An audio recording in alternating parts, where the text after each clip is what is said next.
हर महादेव हर हर शंभू। सीहोर में कुबेरेश्वर धाम में ऑनलाइन शिव महाप्राण कथा गुरुजी पंडित प्रदीप मिश्रा जी के द्वारा चल रही है। उसमें गुरुजी ने शुरू से लेकर अभी 4 दिनों की कथा हो चुकी है, 1 दिन की कथा शेष है। तो इनमें जितने भी उपाय और जानकारियाँ बताई हैं शिव पूजा से जुड़ी हुई, वो सभी जानकारियाँ आपको इसी वीडियो के माध्यम से प्राप्त होगी। साथ ही गुरुजी की किताब में गुरुजी ने जो जानकारियाँ दी हैं, जो कि आप सावन में इन विशेष उपायों को कर सकते हैं, वो सभी जानकारी आपको आज के इस वीडियो में प्राप्त होगी। बढ़ते हैं पहले उपाय की ओर।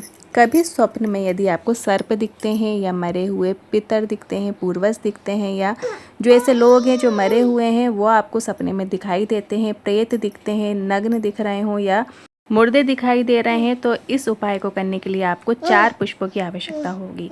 3 सफ़ेद पुष्प लेना है और 1 आपको लाल पुष्प लेना है, जो कि आप 3 सफ़ेद फूल कोई भी ले सकते हैं, बस केतकी के पुष्प को छोड़कर आप अन्य कोई भी पुष्प ले सकते हैं, और 1 लाल पुष्प लेना है। आपको इन 4 स्थानों पे ये 3 सफ़ेद पुष्प 1 लाल पुष्प अर्पित करना है। शिवलिंग में जो जलाधारी होती है, जो माता पार्वती के हस्त कमल है, गोल कटी भाग है, वहाँ पे आपको 3 सफ़ेद पुष्प अर्पित करना है माता पार्वती के हस्त कमलों में।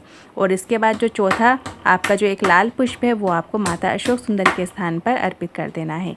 इसके बाद चारों पुष्प आपको उठा लेना है, और जब आप उठाएंगे तो सबसे पहले लाल पुष्प उठाना है। मतलब चढ़ाते समय आपको सफ़ेद पुष्प पहले चढ़ाना है, 3 सफ़ेद पुष्प आपको माता पार्वती के हस्त कमलों में चढ़ाना है, और फिर आखिरी में जो लाल पुष्प है वो आपको अशोक सुंदरी माता के स्थान पे चढ़ाना है। और जब पुष्प आप उठाएंगे तो उठाते समय आपको सबसे पहले लाल पुष्प उठाना है, फिर बाद में 3 सफ़ेद पुष्प उठा लेना है। शिव और पार्वती का आपको स्मरण करते हुए चढ़ाना है, और शिव पार्वती का स्मरण करते हुए आपको वो पुष्प उठा लेना है। फिर चारों पुष्पों को उठा लेने के बाद त्रिशूल के चरणों में आपको रख देना है, अर्पित कर देना है। जो शंकर भगवान के मंदिर में जो त्रिशूल लगा होता है, इसकी भी विशेषता गुरुजी ने बताई है। जो आप देखेंगे त्रिशूल में जो 2 नोक होती है, जो सर्पा आकार की होती है, और बीच में एक सीधी लाइन होती है। जो नीचे की सीधी लाइन होती है जिसको आप पकड़ते हो, वह आदिशक्ति भवानी का प्रतीक है, रूप है। और जो 2 सर्पाकार जो लाइन होती है, आप देखेंगे त्रिशूल में जो 2 सर्पाकार नोक होती है, लाइन होती है, वो एक वासुकी नाग है और एक शेष नाग है। वासुकी नाग जो हैं, जो शिव जी अपने गले में धारण करते हैं, शेष नाग जो हैं जिनकी शैया पे विष्णु भगवान लेटे होते हैं। इन दोनों में आपस में लड़ाई छिड़ी थी।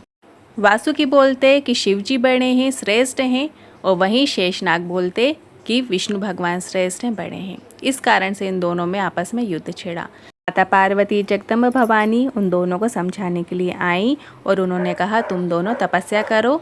वासुकी नाग और शेषनाग दोनों ने जब तपस्या की, त्रिशूल की जो बीच की नोक आप देखेंगे जो सीधी है, तो वहाँ पर शंकर भगवान का रूप और विष्णु भगवान का रूप, आधा आधा रूप मिलकर हरि और हर के स्वरूप में उन्हें दर्शन दिया। वही उसका प्रतीक है। इसके बाद वही जो 4 पुष्प हैं, जो 3 सफ़ेद और 1 लाल पुष्प है, वो आपको त्रिशूल के चरणों में रख देना है, और माता पार्वती और शिव जी का स्मरण करके अपनी बात कहकर त्रिशूल का स्पर्श करके आपको घर आ जाना है। इसके बाद कभी भी आपको बुरे और गलत स्वप्न नहीं आ सकते, ये निश्चितता है।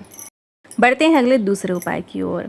इस सावन में आप 108 सामग्री भोले बाबा की शिवलिंग पे अपनी मनोकामना पूर्ति के लिए अर्पित कर सकते हैं। वो कौन कौन सी सामग्री है जो आप भोले बाबा की शिवलिंग पे 108 की मात्रा में अर्पित कर सकते हैं? आप 108 बेलपत्र अर्पित कर सकते हैं, 108 धतूरे अर्पित कर सकते हैं, 108 पुष्प अर्पित कर सकते हैं, या 108 पुष्प की जो पंखड़ियाँ होती हैं वो अर्पित कर सकते हैं। साथ ही आप 108 चावल के दाने अर्पित कर सकते हैं, 108 मूंग के दाने अर्पित कर सकते हैं, काली मिर्च अर्पित कर सकते हैं 108, शमी पत्र 108 अर्पित कर सकते हैं, 108 आप बेर अर्पित कर सकते हैं, आंवले की पत्तियाँ अर्पित कर सकते हैं, आंवले अर्पित कर सकते हैं, या आप तिल के दाने अर्पित कर सकते हैं, सरसों के दाने अर्पित कर सकते हैं, या फिर आप चने की दाल अर्पित कर सकते हैं। 108 कोई भी सामग्री आप भोले बाबा की शिवलिंग पे अपनी कामना मन में रखते हुए अर्पित कर सकते हैं। साथ ही आप श्री शिवाय नमस्तुभ्यम भी 108 बार ज़रूर बोलिएगा। आप ये सामग्री एक एक करके भी अर्पित कर सकते हैं, या एक साथ भी अर्पित कर सकते हैं। जब आप एक एक करके सामग्री अर्पित करेंगे तो हर बार आप श्री शिवाय नमस्तुभ्यम या नमः शिवाय का स्मरण करते हुए शंकर भगवान के शिवलिंग पे बड़े प्रेम के साथ, भाव के साथ अर्पित कीजिएगा। यदि मंदिर में भीड़ है तो आप 108 सामग्री एक साथ अर्पित कर दें, और बाद में आप 108 बार मंत्र का उच्चारण कर लें, नाम जाप कर लें। इस तरीके से भी आप भोले बाबा को इस सावन में 108 सामग्री अर्पित कर सकते हैं। के साथ साथ आपको अपना निर्मल मन रखना चाहिए, दूसरों की निंदा नहीं करनी चाहिए, और जितना हो सके उतना आपको नाम जाप करना चाहिए।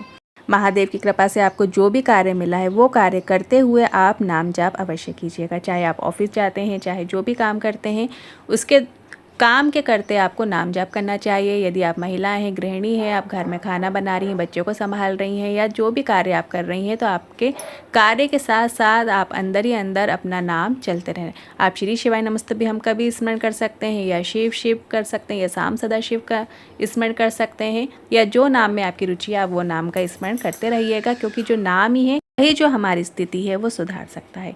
क्योंकि कलयुग केवल नाम आधारा, सुमिर सुमिर नर उतरहि पारा। कलयुग में केवल भगवान के नाम का ही सहारा है, और इस युग में, कलयुग में केवल भगवान के नाम का सुमिरन, उनका स्मरण करने से ही जो हम सब भव सागर से पार हो सकते हैं, जन्म मरण के चक्र से हम छूट सकते हैं, और ये आपकी जो वर्तमान स्थिति है और जो आने वाली स्थिति है उसको भी सुधारते हैं। क्योंकि जो हमारे पहले के प्रारब्ध होते हैं, जैसे जैसे वो हटते जाएंगे तो हमारी जो स्थिति है उसमें भी सुधार आता जाएगा। साथ साथ आप सत्कर्म कीजिए, भगवान शंकर पे एक लोटा जल चढ़ाइए, बड़े भाव से उन्हें मन में विराजित कीजिए। आपके जीवन में ये बड़ा बदलाव आपको देखने को मिलेगा। साथ साथ गुरुजी के बताए हुए उपाय कीजिए, सतमार्ग में चलिए, तो आपको जल्दी ही सब में लाभ देखने को मिलेगा। बढ़ते हैं अगले एक विशेष उपाय की ओर। यदि शरीर में कोई रोग आ गया है, या जीवन में उन्नति नहीं मिल रही है, नौकरी इंटरव्यू में सफलता प्राप्त नहीं हो रही है, जीवन में यदि बहुत अधिक परेशानियां चल रही हैं, धन संपदा की कमी है, पैसों की कमी है, तो इस सावन में आपको इस उपाय को करना है। सावन में देखिए, शाम के समय बेलपत्री के वृक्ष में तो दिया आप लगा ही सकते हैं, रोज़ लगाइए। यदि कुछ विशेष दिन, जैसे गुरुजी ने बताया है कि सावन की अष्टमी का विशेष महत्व है, तो सावन की अष्टमी में आप शुक्ल पक्ष की हो चाहे कृष्ण पक्ष की हो, इन दोनों पक्ष में आपको अष्टमी में एक खास तरीके से दिए लगाना है, जिसमें आपको एक दिया गोल बाती का बनाना है, एक दिया आपको लंबी बाती का बनाना है। दोनों दिए आपको घी के रखना है। अब आप मिट्टी के दिए भी ले सकते हैं, या आप आटे के दिए का भी प्रयोग कर सकते हैं। एक दिया जब आप गोल बाती का सबसे पहले बनाएं और उसको भोलेनाथ के मंदिर में लेकर जाइए और प्रज्वलित कीजिएगा। श्री शिवाय नमस्तुभ्यं बोलते हुए, शिव जी का स्मरण करते हुए वो दिया आप प्रज्वलित कीजिए। और दूसरा दिया जो लंबी बाती का आपने बनाया है उसको भी शंकर भगवान के सामने, और जो दिया आपने गोल बाती का बनाया है उसकी जो लंबी बाती की लो है वो गोल बाती की ओर मुख करते हुए आपको प्रज्वलित करना है, और शिव शक्ति का स्मरण करते हुए वो दिया प्रज्वलित कीजिए। जब आप गोल बाती का दिया प्रज्वलित कर लें, लंबी बाती का दिया प्रज्वलित कर लें, फिर आप अपनी जो कामना है वो बाबा से निवेदन कीजिए, या जो भी जीवन में परेशानियां चल रही हैं, चाहे रोग मुक्ति चाहिए आपको, या जो भी मन में कामना है उसका भाव आप भोले बाबा के सामने निवेदन कीजिए। और साथ ही सतमार्ग पे चलिए, भगवान शंकर का खूब नाम जाप कीजिए, तो देवाधिदेव महादेव की आपके ऊपर विशेष कृपा होगी, और आप जो चाहते हैं वो आप पाओगे। जो भी आपके मन की कामना है वो देवाधिदेव महादेव निश्चित ही इसी सावन में आपकी पूर्ण करेंगे। सावन की अष्टमी का विशेष महत्व, क्योंकि सावन की अष्टमी वही दिन होता है जिसमें आदिशक्ति भवानी, जगदम्बा भवानी, 64 योगिनी, अष्ट सिद्धियाँ, नवनिधियाँ और जितनी भी शक्तियाँ हैं वो सब एक साथ शंकर भगवान की स्तुति करती हैं। तो जो दिया हमने शंकर भगवान के लिए लगाया है वो है, और जो लंबी बाती का उनकी ओर मुख करते हुए लगाया है तो वो उसका प्रतीक है, क्योंकि इस दिन अष्टमी की तिथि के दिन ही सभी एक साथ होते हैं। इस तरीके से भाव रखते हुए जब दिए लगाएंगे और अपने मन की कामना करेंगे, देवाधिदेव महादेव उसे निश्चित ही पूर्ण करेंगे। हर हर महादेव, हर हर शंभू।